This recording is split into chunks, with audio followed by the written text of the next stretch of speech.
Hi everyone, मैं सभी divine souls का वेलकम करती हूँ मेरे इस यूट्यूब चैनल पर जिसका नाम है ट्विन फ्लेम डीवा। और आज का जो टॉपिक है कि जनरेशनल कर्स के क्या क्या साइन होते हैं, उसी से रिलेटेड आज मैं इस वीडियो में इंफॉर्मेशन शेयर करूँगी। जनरेशनल कर्स को रिकॉग्नाइज करने का तरीका होता है और उसे ब्रेक रिमूव भी किया जा सकता है। कर्स एक स्पिरिचुअल बैटल होता है जो कि रेपिटेटिव हैबिट्स, पैटर्न्स और टॉक्सिक साइकिल के रूप में जनरेशंस में एग्जिस्ट करता है। जनरेशनल कर्स हैबिट्स के थ्रू पेरेंट्स से चिल्ड्रन में जनरेशन टू जनरेशन पास होते रहते हैं। इसीलिए आपने सुना होगा कि ट्विन फ्लेम्स को डीएनए क्लिनजिंग और हीलिंग की रिक्वायरमेंट होती है।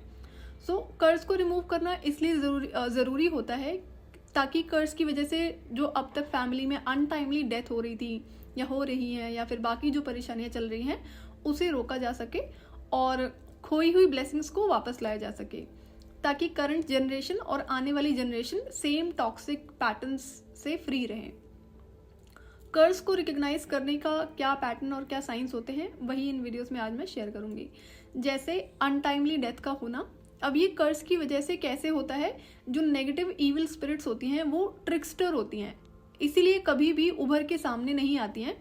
वो इंसान की बॉडी में सारी जितनी भी पॉजिटिव एनर्जीज होती हैं उसको सक करने लगती हैं, जिसकी वजह से इंसान जनरली बीमार रहने लगता है।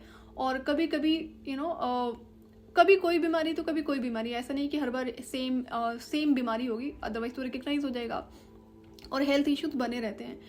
इसकी वजह से एक टाइम ऐसा आता है जब उस इंसान की बॉडी की सारी पॉजिटिव एनर्जीज खत्म हो जाती हैं और वो इंसान सर्वाइव नहीं कर पाता है, जिसकी वजह से उसकी अनटाइमली डेथ हो जाती है। अब इंसान नेगेटिव एनर्जीज की वजह से बीमार हुआ था और उसकी वजह से उसकी डेथ हो गई, लेकिन जो बाकी लोग हैं, चाहे वो फैमिली के हों, बाहर के हों, उनको देखने में क्या लगेगा कि भाई इंसान की जो डेथ हुई है वो किसी बीमारी की वजह से हुई है। इसलिए इविल स्पिरिट्स हमेशा ट्रिक्स्टर्स ही होती हैं। वो कभी नहीं चाहती हैं कि उनकी एग्जिस्टेंस या उनकी प्रेजेंस को कोई भी रिकग्नाइज कर पाए। अगर रिकग्नाइज करेंगे तो क्या होगा, फिर तो उसका भी सोल्यूशन होता है, पता चल जाएगा तो फिर सोल्यूशन भी मिल ही जाएगा ना। तो इसलिए हमेशा ये मेंटेन रखती है कभी भी कोई इनको रिकग्नाइज ना कर पाए। ये अनटाइमली डेथ होने की वजह से उस सोल की मुक्ति नहीं हो पाती है और वो लो वाइब्रेशंस में फंस जाती है।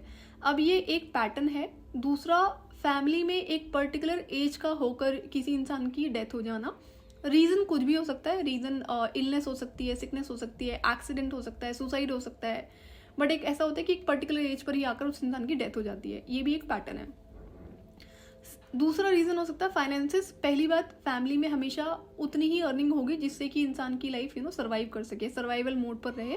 और अगर ठीक ठाक अर्निंग होती भी है तो एक्सपेंसेस बहुत ज़्यादा होने लगते हैं, जिसकी वजह से सेविंग्स नहीं हो पाती हैं। और उसके बाद क्या होता है, अगर कुछ और आगे नहीं हो पाता है तो उसमें फिर इंसान कर्ज में रहने लगता है। तो ये भी एक पैटर्न है।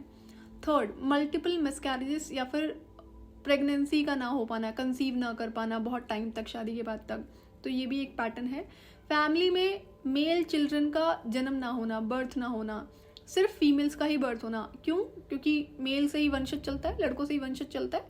तो ये भी एक रीज़न और पैटर्न होता है कि सिर्फ फीमेल चाइल्ड है और मेल चाइल्ड का बर्थ ही नहीं हो रहा। अगर हो रहा है तो वो सर्वाइव नहीं कर पा रहा फैमिली में, या तो फिर वो बीमार रहेगा या फिर उसकी डेथ हो जाएगी। ये भी एक पैटर्न है। अनदर रीज़न होता है फैमिली के लोगों में सब्सटेंस अब्यूज होना, जैसे अल्कोहल ड्रिंकिंग का एडिक्शन, ड्रग्स का एडिक्शन, स्मोक, लस्ट का होना, ये भी एक पैटर्न है।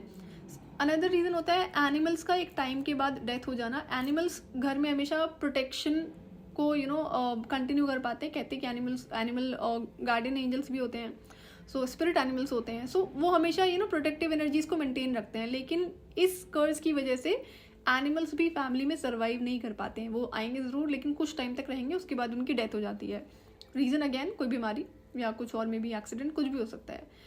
दूसरा रीज़न होता है लोगों का स्पिरिचुअलिटी से दूर रहना या फिर स्पिरिचुअल प्रैक्टिसेस को कंटिन्यू ना कर पाना, हमेशा मेंटली फिजिकली ड्रेन्ड फील करना। एक रीज़न और है, क्या होता है कि अब अगर कोई ऐसी फैमिली कर्स है, तो इससे पहले भी मैंने वीडियो शेयर किया था जिसमें मैंने कहा था कि नेगेटिव इविल स्पिरिट्स भी इंसान के रूप में फैमिली में जन्म लेती हैं। तो ऐसा इंसान आपको बहुत ज़्यादा हाईली स्पिरिचुअल नज़र आएगा, लेकिन वो क्या करता है, वो उसकी जो स्पिरिचुअल प्रैक्टिसेस होती है ना, वो फैमिली को प्रोटेक्शन नहीं देगी। वो सिर्फ खुद ही उन एनर्जीज़ को रिसीव करेगा और सर्वाइव करता रहेगा अच्छे से। तो वो अगर आप, कई बार ऐसा होता है ना, किसी को लगे ना हमारे घर में तो बहुत ज़्यादा बहुत ज़्यादा स्पिरिचुअल प्रैक्टिसेस होती हैं, उसके बाद भी है, तो ये मेन रीज़न है उस चीज़ का, तो ध्यान रहे। सो अनदर रीज़न होता है कि स्कैरी ड्रीम्स का आना, सही से सो ना पाना, सो तो डर लगता है या फिर डरावने सपने आते हैं। और रीज़न हो सकता है बच्चों का करियर में फोकस ना होना, और किसी तरह का एम्बिशन ना होना, एम्बिशन फोकसलेस होना। और रीज़न हो सकते हैं डाइवोर्स का होना, ब्रेकअप होना, एक्स्ट्रा मैरिटल अफेयर्स, जो कि एक पैटर्न के रूप में देखा जा सकता है कि किसी ना किसी रीज़न से डाइवर्स हो ही जाता है एक फैमिली में।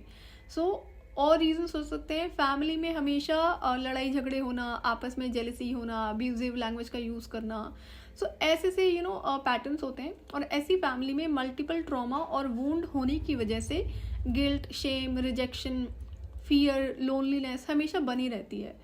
कर्ज होने की वजह से फैमिली में किसी ना किसी तरह का harassment, depression, sickness, disease, illness और लैक ऑफ मनी भी बना रहता है। ये कुछ साइन होते हैं जो आज मैंने एक्सप्लेन किए हैं। आने वाले टाइम में इस कर्ज को कैसे रिमूव किया जा सकता है, क्या क्या प्रैक्टिसेस रिक्वायर्ड होती हैं, वो भी शेयर करूँगी, लेकिन ये बहुत एडवांस लेवल की चीज़ें हैं, ईजीली नहीं होता है और ईजी भी नहीं होता है इसको करना, ठीक है। कभी भी जनरेशनल कर्ज को ब्रेक करना, रिमूव करना आसान काम नहीं होता है, इसमें टाइम, पेशेंस और भी बहुत सारी चीज़ों की रिक्वायरमेंट होती है, जो मैं आने वाले वीडियोज़ में डिटेल में शेयर करूँगी। बट अगेन ये थोड़ा सा रिस्की प्रोसेस होता है, बट करना तो है ही, पार्ट है जर्नी का मेरी डिवाइन ड्यूटी है, तो मैं ज़रूर करूँगी इसे। आज के लिए इतना ही, मैं आपसे फिर मिलूंगी नेक्स्ट वीडियो में। टिल देन आप अपना ध्यान रखिए और डिवाइन से कनेक्टेड रखिए।